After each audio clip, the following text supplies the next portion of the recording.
Hey guys, Kevin here back with another Lost World video. Today we're going to be looking at the collaboration characters that are going to be coming to the game with the Senran Kagura collab. So we're going to be having three characters that are just announcing two of them for now, which is Asuka and Hikage, and then the third one I think will probably come in the next patch. So Asuka is a front position nature knight and she can be obtained up to the awakened stage, including her pet through the path of the Shinobi Pass. So I'm guessing, or hopefully it's going to be a purely free to play pass. I'm not sure if they're going to have paid elements for that, but I think most likely it's going to be, or hopefully it's going to be full free to play. So ultimate skill, I usually like to start from the passive. So passive one, training hobby, the potency of equipment main stats is increased by X%. So this is the thing that Ethan and Lancelot have, where I think Lancelot is 160%, I want to say, at T5, but essentially main stats equipment is just more valuable on her because she gets more of the actual main stat of the equipment, but it doesn't apply to substats, so it's just main stat. Passive 2 increases her own attack and crit chance. If this is following the trend we usually see in games, can be 88% attack and 12 to 15% crit chance at T5. And then active skill, inflict damage equal to a percentage of attack to all enemies in the forward area. Pretty basic, pretty normal. And then ultimate skill inflicts damage equal to a percentage of attack to all enemies and increases her own attack by a percentage. So yeah, pretty normal. Usually you see in a lot of these games where collab characters come out that they're not, especially the free character you get, because usually when they do like a collab of three in these games, you get two characters you need to pull and summon for, and then one who is like a free character essentially. And usually the free one is not as strong as, like, she's not going to be a meta character, she's not as strong as the other characters. But to be honest, her skills do look pretty good, especially this passive. I think it's what makes Tiamat so strong because she can be so much tankier than other units because of this potency increase of main stats. But yeah, we will see her card. You can see a lot of fan service with this update. Her card increases damage reduction by a percentage. So this is like a good card for adventure mainly. I think it could potentially make someone like a, I don't know, like a Ran frontline viable for adventure, or like a Palamedes, depending on if it's like the generic melee attack plus crit chance as the actual main stats of the card, and then this is just the passive of the card. So we'll need to see that. And then her pet increases the percentage of attack for all allies. So that's the pet skill. That pretty much confirms that this is going to be an attack pet because you wouldn't have an HP pet which boosts attack with a skill. So pretty normal pet. And then second character is going to be Hikage.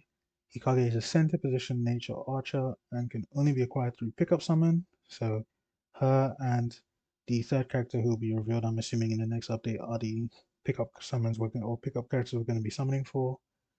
Passive 1 reduces her own cooldown of her active skill when she defeats an enemy, and the more targets affected by a basic attack and active skill, the greater the damage dealt to each target. So these pieces of equipment with like Target 3 and even Lisa card, I think could potentially be her best in slot because Lisa card increases the amount of targets you hit. So the more targets she hit, the more damage she deals. And then passive 2, Frenzy, increases her attack and crit chance. We see this on every single DPS. And it increases the number of targets hit by her basic attack. So that's pretty much like her gimmick, I guess, where she increases the amount of targets she can hit by her basic attack. She increases the damage dealt based on how many people she's hitting, and then she also can reset some of her cooldowns when she defeats an enemy. Active skill inflicts damage equal to percentage of attack to all enemies in the forward area, and then ultimate skill inflicts damage to all enemies and increases her own attack speed by a percentage. So I think she has the potential. Her kit, if she has the right numbers, could be one of the highest damage units in the game, especially in content where you like I think like a raid boss where it has summons or adventure. I think she could be an insane damage dealer. And then her card increases the final damage of the holder's active skill upon defeating an enemy. Effect ends after a single use. So I'm guessing she'll kill someone, and then this will increase the damage dealt by her active skill, and then the effect will end. So pretty good card. I would like to see how that compares to Lisa card because I think Lisa card could definitely be one of her best in slot cards. And then her pet skill Inflicts damage equal to a percentage of HP to all enemies, and if there are X or more targets, inflicts additional damage per target. This tells me this could be an HP pet, which would be weird, but it wouldn't be the first time we've seen it in the game.